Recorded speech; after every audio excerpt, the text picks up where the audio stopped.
सप्तांग 7 अंग। तो राज्य का सबसे बड़ा अंग क्या है? स्वामी। स्वामी मतलब क्या है? राजा। और उसे आजकल हम कैसे कंपैरिजन करते हैं, इसका मतलब है फिर अब देखिए इसमें विश्लेषण का मुद्दा कहाँ जाता है। तो कौटिल्य के चिंतन में लोकतांत्रिक शासन का उल्लेख पाया जाता है या राजतंत्री? यह आधुनिक शब्दावली है। तो इस बात को हम मानेंगे कौटिल्य के चिंतन में कैसा विचार है? राजतंत्री। यानी उसने राज्य के प्रकार को माना, और लगभग जो हजारों साल पहले लोकतांत्रिक शासन तो आधुनिक युग की देन है। तो वैसे कौटिल्य, वो कहा जाता है कि मगध में तो गणतांत्रिक शासन की बात आई थी, मगध में कई गणतांत्रिक शासन एग्जाम्पल मिलते हैं, लेकिन फिर भी कौटिल्य ने कहा कि नहीं, शासन कैसा होना चाहिए? राजा का। तो हर इंफॉर्मेशन विश्लेषण देखते हैं। अब ये नहीं कि आप सप्तांग सिद्धांत पूछा गया तो केवल आप राज्य के अंग ही लिख दे रहे हैं। और सवाल ये है, अब राजा होगा तो राजा कैसा होगा? अब देखिए यही तो पढ़ने का तरीका है। आज के दौर में राष्ट्रपति कैसा होना चाहिए? राष्ट्रपति की योग्यता क्या होनी चाहिए? अरे तेजी से बोलो, मेरे राष्ट्रपति कैसा होना चाहिए? ओह माय गॉड, हाँ सब लोग मिलकर बता दो, पूरा हो जाएगा।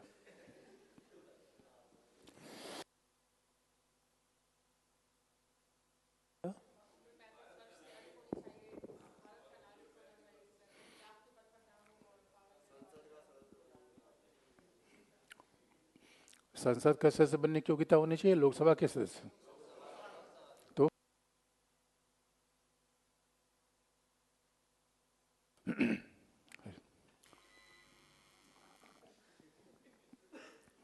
लेकिन कौटिल्य के चिंतन में ऐसा नहीं है।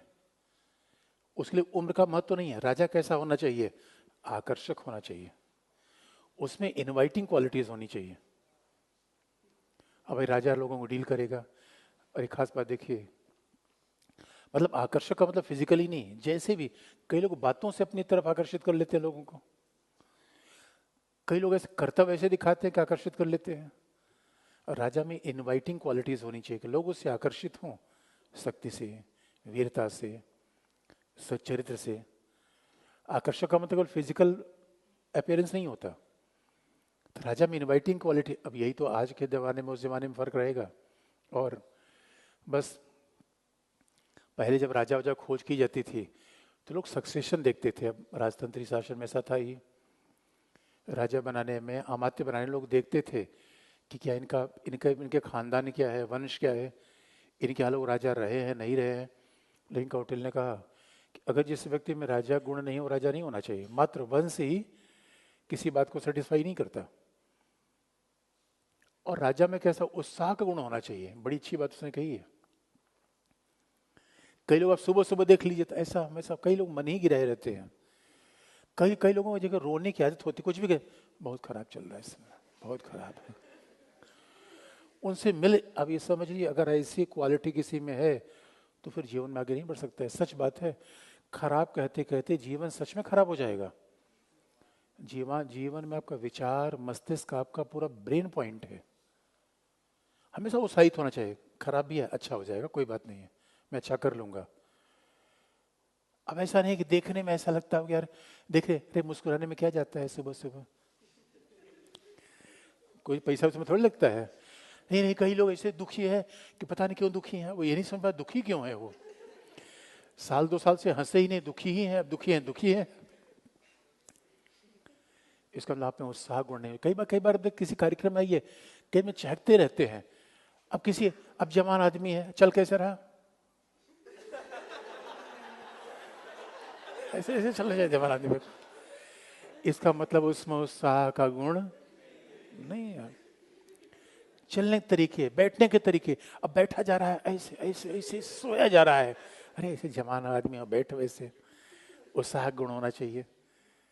राजा में उत्साह गुण, मन के हारे हार है, मन के जीते, मन ही हार गया सब कुछ हार गया दुनिया, अदरवाइज कुछ चीज बाहर थोड़े है।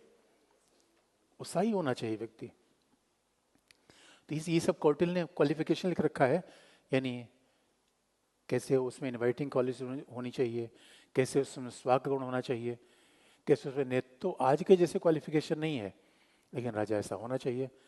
राजा की दिनचर्या तक फिक्स कर दी गई है। राजा राजा होना कोई विलासिता वाला काम नहीं है, राजा होना दायित्व तो है। आज कोई मेंबर ऑफ पार्लियामेंट या प्रधानमंत्री है, 72 साल में ताऊ दौड़ रहा है इधर से उधर से उधर से, कमाल की बात है। हमारे बच्चे 2 घंटे क्लास में नहीं बैठ पाते, आधे घंटे बाद जाएंगे, हाल चाल लेके बाहर आएंगे, पहले लंगर की चाय पीने चले जाते हैं, बाहर ले आते हैं। अरे मेरे बच्चों, 72 साल में इंस्पिरेशन है ये बात। ये राजा का गुण क्या है? दायित्व का गुण है, विशेषाधिकार गुण है। आप क्या लगता है कि जो जितने प्रशासनिक अधिकारी हैं, नींद सब खत्म होती है, सोने का समय थोड़ा ही मिलता है उनको। तो अब पता चला कि, लेकिन फिर भी उत्साह से डटे रहते हैं। बस इतना फर्क हो जाएगा, बाकी सब चीजें एक ही जैसी आएंगी। इसी चीजों को एसोसिएट करके पढ़ने की आवश्यकता पड़ती है, रट के नहीं।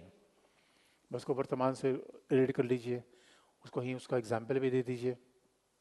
लेकिन अगर राजा है तो स्वाभाविक रूप में राजा अकेले है भाई, अकेले चना भार नहीं फोड़ता और अकेले पहिया। कैसे उपमा शब्द का प्रयोग किया गया है कौटिल्य ने, शासन का पहिया अकेले नहीं घूमता। राजा को सलाह देने के लिए कौन होना चाहिए? अमात्य, यानी मंत्री परिषद का प्रावधान उस समय भी था। कभी भी आप देखेंगे कौटिल्य के पूरे पश्चिमी चिंतन में राजा के अलावा किसी अंग की बात नहीं की जाती थी। राजा होगा वो किससे सलाह लेगा? मैकियावेली ने यहाँ तक कहा कि राजा अपने सलाहकारों से सलाह ले, लेकिन उनके अनुसार हमेशा कार्य न करे, अपने हिसाब से काम करना चाहिए। लेकिन कौटिल्य में अमात्य है, यानी मंत्री परिषद का प्रावधान है। और मंत्री परिषद से जो सलाह की जाएगी उसे का मंत्रणा। इसी बात पे मंत्रणा शब्द का प्रयोग किया गया है। और कौटिल्य ने इतनी बड़ी बड़ी बारीक बातों का ध्यान दिया है कि मंत्री परिषद के साथ बैठक कब हो, कब सलाह किया जाए, किस समय सलाह किया जाए, उसे समय का उल्लेख किया है, स्थान का उल्लेख किया है। उसने तो ये तक कहा है कि जब सलाह मंत्रियों और राजा के बीच होनी चाहिए, वहाँ कोई दूसरा व्यक्ति नहीं होना चाहिए। ये भी ध्यान देनी चाहिए कि वहाँ कोई पशु पक्षी भी ना हो। कई बार पक्षी बात सुन लेते हैं और वो बात बोल देते हैं। पहले पक्षियों का प्रयोग खूब किया जाता है संदेश देने के लिए, पक्षियों का प्रयोग संदेश देने के लिए किया जाता था, अलग अलग तरीके से किया जाता था। तो ऐसे समय सलाह होना चाहिए। इसका मतलब है अगर मंत्रिपरिषद था तो उस समय ठीक है, लिखित संविधान की बात नहीं थी, संविधानवाद का जमाना नहीं था, फिर भी राजा के कार्यों पर मंत्रिपरिषद का बड़ा नियंत्रण था, चाहे वो धर्मशास्त्र हो चाहे वो अर्थशास्त्र हो। और मंत्रियों के लिए योग्यता तय कर दी गई थी। हाँ, अब यहाँ पे बात थी, ये कहा गया था मंत्री उस समुदाय से आना चाहिए जिसमें मतलब सेवा कर ली हो पहले से। और सामान्यतः हमारे परंपरा में ब्राह्मणों को ही मंत्री बनाया जाता था, जो बड़ा विद्वान होता था उसको मंत्री बनाया जाता था। तो उस पर check and balance, separation of power रखता था। राजा के कार्यों पर चेक एंड बैलेंस को रखता था मंत्री। और मंत्री काम क्या होता था कि वो अपने आप में केवल सही सलाह देता था और शासन शक्तियां किसके हाथ में हुआ करती थी। इसका मतलब है हमारे शासन में वो सेकुलरिज्म कभी नहीं रहा जो पश्चिम में रहा। हमारे यहाँ भाई अगर मंत्री ही सलाह दे रहा है, मंत्री कौन है? ब्राह्मण होगा। ब्राह्मण कौन है? धर्म का वेद का ज्ञान हो, तो ज्ञान से ब्राह्मण होता था, जन्म से नहीं। और देखिए बाद में परंपराएं सब खत्म हो गई, जन्म के आधार पर लोगों ने दावा करना शुरू कर दिया। तो ज्ञान के आधार पर इसको शास्त्र का ज्ञान होगा, उस शास्त्र उक्त सलाह देता था। इसका मतलब है अंतिमतः शासन पे धर्म और नैतिकता का नियंत्रण बना रहता था। लेकिन राज्य की सुरक्षा के लिए निश्चित तौर पर अनैतिक तरीकों मतलब नैतिकता की बात ध्यान में नहीं रखी जाती थी। ये तो कौटिल्य ने खुद ही विक्रमादित्य को सलाह देते समय बताया है। विक्रमादित्य जैसा महान प्रतापी राजा कौटिल्य ने बनाया। तो इसका कैसे? चंद्रगुप्त, चंद्रगुप्त विक्रमादित्य या केवल चंद्रगुप्त? चंद्रगुप्त मौर्य, न विक्रमादित्य। अमात्य, अमात्य का मतलब है मंत्रिपरिषद होगा, उसमें समूह होगा, मंत्रिपरिषद सलाह देता रहेगा, उसके हिसाब से राजा काम करेगा। तो आज भी मंत्रिपरिषद का विचार है। लेकिन सलाह ही देगा या उसके अलावा एक और भी बात होनी चाहिए। देखिए आरबीआई ठीक होना चाहिए, आरबीआई मतलब है रिजर्व बैंक ऑफ इंडिया। जब तक राज्य का पैसा नहीं हो, कोष नहीं होगा, तब तक राज्य काम कर ही नहीं पाएगा। तो राज्य का अगला अंग होगा कोष, पैसा। यानी बिना अच्छे पैसे के, बिना अच्छी आर्थिक स्थिति के राज्य की भूमिका अच्छी नहीं होगी। तो कोष का मतलब इकोनॉमिक्स। राज्य को प्रयास करना चाहिए कैसे उसका कोष, यानी कौटिल्य में इतना, कौटिल्य और धर्मशास्त्र दोनों में इतना व्यापक चिंतन दिया गया है कि पैसा लिया कैसे जाए, टैक्सेशन से, उद्योगों से, कर माफ कैसे किया जाए, किन चीज़ों पर टैक्स नहीं लगना चाहिए, कितना टैक्स लगना चाहिए, टैक्स की मात्रा कितनी होनी चाहिए। तो व्यापक तौर पर इसका उल्लेख कौटिल्य में मिलता है। कोष, उसके बाद क्या होना चाहिए, फोर्ट होना चाहिए। पुराने जमाने में दुर्ग का मतलब है किला, और दुर्ग का मतलब होता है राजधानी। पुराने जमाने में दुर्ग ही राजधानी हुआ करती थी। और आप देखेंगे दुर्ग को बनाने में भू राजनीति का कितना बड़ा ज्ञान लगता था। अच्छा, IR में जियो पॉलिटिक्स कहलाती है। यानी पहले जमाने में क्या होता था, अगर किला किसी ने जीत लिया तो राज्य जीत लिया अपने, किला ही कैपिटल था। तो किला का मतलब है दिल्ली, राजधानी। तो हर राजा का आक्रमण किस पे होता था, किले पे। किले बनाते समय कैसी जियो पॉलिटिक्स ध्यान रखा गया था कि दुर्ग कई प्रकार के हो सकते हैं। वन में, बीहड़ वन में स्थित दुर्ग, ऊंचे पहाड़ पर स्थित दुर्ग। कभी भी किसी आप दुर्ग को देखिए तो ये जियो पॉलिटिक्स ध्यान रखा गया है। ये तो पानी किनारे बना है, जल महल पानी के बीच में बना है। आमेर किला, आमेर और जोधपुर वाला किला आप देखेंगे पहाड़ के टॉप पे बना है। लाल किला, ये लाल किला भी है, बाद में देखेंगे तो पानी, यमुना पहले लाल किला से सट के यमुना बहती थी, धीरे धीरे यमुना खिसकती गई और धीरे धीरे हम यमुना को सुखाने पे लगे हुए हैं। तो यमुना सूख जाएगी, उसके बाद हम सब उसमें प्लॉटिंग कर देंगे, घर बना लेंगे। तो पहले इसका मतलब है जियो पॉलिटिक्स। और ये बात ध्यान में रखा जाता था कि जहाँ किला हो, प्रकृति अच्छी हो। और ख़ास तौर पे आप देखिए भारतीय परंपरा में ज्योतिषी का बहुत ध्यान रखा जाता था, ज्योतिषी का, मौसम विज्ञान का। एक बार मैं आमेर किला देखने गया,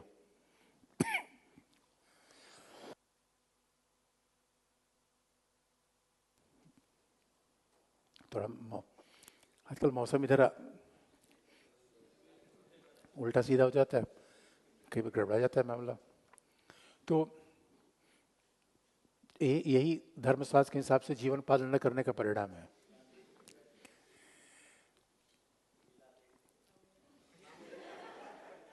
क्या हो गया? तो जयपुर के में एक बार किला देखने गया, तो ऊपर के टॉप की जब, और किला हमेशा किसी गाइड को लेके देखिए, ऊपर के टॉप की दो दीवार, दोनों ऊपर दीवार थी, एक दीवार नीचे रखी गई, दूसरी ऊपर रखी गई थी। तो मैंने कहा कि ये ऐसा क्यों है कि दोनों टॉप की दीवार है, दोनों की अलग अलग क्यों है? तो उसने बताया कि इस मौसम में इस तरफ से गर्म हवाएं चलती हैं। मैंने कहा इतनी विज्ञान का ध्यान रखा जाता था? उन्होंने कहा हाँ सर, इतना विज्ञान का ध्यान रखा जाता था कि कहाँ से हवा कैसे चलती है, पानी कहाँ से किले में आएगा, पीने की, और पानी को ऐसे ब्लॉक करना कर दिया जाए, सुरंग बनाया जाएगा, और वहाँ पे अच्छे पुष्प पौधे सब होने चाहिए जिससे राजा का सुबह सुबह उठते मन खुश हो जाए। वजीराबाद जैसा क्षेत्र नहीं होना चाहिए। आप सो के उठ ही रहे हैं, उसमें दो लोग लड़ रहे हैं, अब मन अच्छा क्या होगा, बुरा ही तो होगा। इसे राजा महाराजा, अब कभी देखो PM हाउस को आप देखो क्या जबरदस्त बना हुआ, राष्ट्रपति भवन को देखो, राष्ट्रपति भवन में कोई बैठ जाए तो मन वैसे ही अच्छा हो जाए। तो राजा महाराजा के लिए ऐसे होने चाहिए जो सुरक्षा के दृष्टिकोण भी ठीक, वास्तु के दृष्टिकोण से ठीक हो, वास्तु के दृष्टिकोण से भी ठीक हो। तो मैं जोधपुर का किला देखने गया। अब पता कई बार लोग किंवदंतियां बन जाती हैं, किंवदंतियां बन जाती हैं। तो किसी व्यक्ति ने जोधपुर किसी व्यक्ति ने बताया कि उसने कहा कि यहाँ एक चिड़िया महाराज रहते थे, मतलब कोई सन्यासी थे, और उनका आश्रम था, और राजा ने बलपूर्वक उसका आश्रम खाली करा दिया। उस चिड़िया महाराज ने श्राप दे दिया कि जाओ, तुम्हारी कोई अगला वंशावली नहीं बनेगी। तो लोग कहते हैं जोधपुर के खानदान की वंशावली नहीं आगे बढ़ पाई। अब इसमें क्या, कितनी किंवदंती है, कितना झूठ बात है, गांव के लोग अपना ऐसा बना लेते हैं। लेकिन वो इसीलिए आप देखेंगे कैपिटल में फोर्ट बड़ा सही होना चाहिए। अगर फोर्ट नहीं फिर तो आप और हार जाएंगे। यही सब तो अर्थशास्त्र में। लेकिन ये सब इन्फॉर्मेशन है, इससे हम ये निष्कर्ष निकालेंगे कि आखिर में संप्रभुता थी कि नहीं है, शासन एकात्मक था संघात्मक था। थोड़ा मॉडर्न टर्म को प्रयोग करेंगे तभी तो विशेषण होगा। तो कौटिल्य का शासन कैसा था? जो परंपरागत शासन था, एकात्मक था संघात्मक था, लोकतांत्रिक था गणतांत्रिक था, केंद्रीकृत था विकेंद्रीकृत था। इसमें हम उस पर निष्कर्ष निकालेंगे। बाकी ये हम लिखवा देंगे। ये सब बेसिक बातें जो आपके नोट्स में लिखी गई हैं, इनके अंक का मतलब क्या है उसका विश्लेषण हम आपको लिखा देंगे। इसमें थोड़े मतांतर है। अब दुर्ग के बाद क्या होगा? जनपद। दुर्ग के अलावा राज्य का बाकी क्षेत्र क्या कहलाता था? जनपद। यानी आप याद रखिए, जो राजधानी के अलावा राज्य का क्षेत्र हुआ करता था उसको हम क्या कहते थे? जनपद, डिस्ट्रिक्ट। और जनपद को प्रशासन के तरीके थे उसमें, जैसे आज के दौर में डीएम होते हैं, तो वैसे स्थानीय था। गोप, अधिकारियों के नाम अलग अलग थे। आज तहसीलदार होगा, उस समय गोप होता था। तो प्रशासन का तरीका था, जनपद का प्रशासन कैसे किया जाए, पहले गांव आएगा, फिर तालुका आएगा, शहर का प्रबंध कैसे। अब उसमें और कौटिल्य के चिंतन में लगभग 18 किस्म के प्राधिकारियों का उल्लेख है। जैसे आज चीफ सेक्रेटरी है, आज प्रिंसिपल सेक्रेटरी है, या डीएम है, उसके बाद आईआरएस है। तो अब उन अधिकारियों में थोड़े थोड़े अलग हो जाते हैं। पहले माइंस के अधिकारी देखने के लिए कुछ थे, फोर्ट के सामंजस्य को देखने के लिए कोई था। अलग अलग अधिकारियों की बात की गई। अधिकारियों को पेमेंट का प्रावधान किया गया है। जैसे आज हमारे यहाँ वेतन भत्ते दिए जाते हैं, वैसे उनको वेतन भत्ते दिए जाते थे। और उनको टेस्ट किया जाता था जब अधिकारी को रखा जाता था। और कौटिल्य ने कहा कि भ्रष्टाचार के 40 तरीके होते हैं, और जो अधिकारी रखे जाएंगे उनकी टेस्टिंग अलग होती थी। पीटी मेंस एग्जाम में कामोपदा, भयोपदा, अर्थोपदा, उनको टेस्ट किया जाएगा। कामोपदा का मतलब है क्या व्यक्ति काम वासना से प्रेरित तो नहीं है, तो उस व्यक्ति को हमेशा ट्रैप किया जा सकता है। कभी भी वो अधिकारी सक्षम नहीं बन पाएगा, उसको कोई दुश्मन ट्रैप कर लेगा। दूसरा भयोपदा, डरपोक आदमी नहीं होना चाहिए। और अमात्य के लिए, अधिकारी तो अमात्य के नीचे होगा।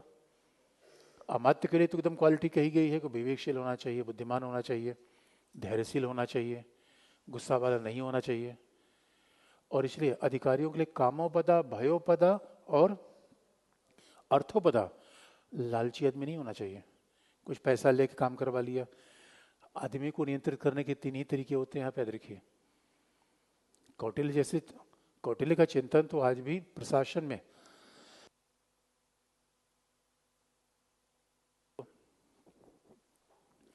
मॉडर्न प्रशासन में कौटिल्य का चिंतन पढ़ाया जाना चाहिए। अब देखिए, आप व्यक्ति को नियंत्रित करने के 3 ही तरीके होते हैं। या तो आप उसको डरा सकते हैं, या तो उसको आप पैसे का लोभ दे सकते हैं, या तो कुछ उसको फंसा सकते हैं। ये 3 टेस्टिंग होगी तब कोई अधिकारी बनेगा। अब एक अधिकारी बन जाए फिर राज्य का ही बेड़ा गर्क कर दे।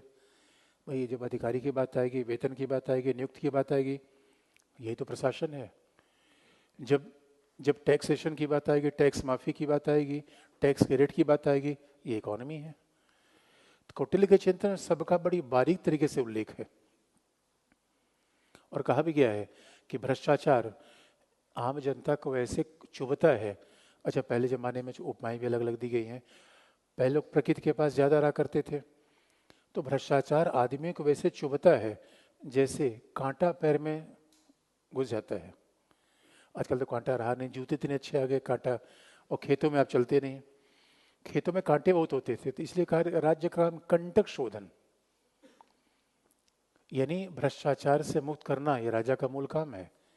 राज्य के पदाधिकारी भ्रष्टाचारी नहीं होने चाहिए। तो इसमें क्या होगा? जनपद, उसके बाद मित्र, और 7वां अंक कौन सा है? दंड।